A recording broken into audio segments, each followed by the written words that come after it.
Bagaimana kita itu benar-benar beribadah hanya kepada Allah, salat hanya untuk Allah, menyembelih hanya untuk Allah, takut hanya kepada Allah, meminta hanya kepada Allah, menggantungkan hati hanya kepada Allah. Inilah pokok dari la ilaha illallah.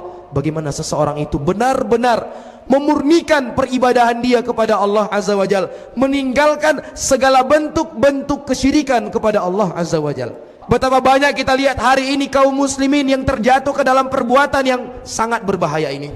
Betapa banyak kita melihat hari ini jamaah yang dimuliakan Allah, kaum muslimin masih menyembelih kerbau lalu diserahkan kepada lautan. Subhanallah.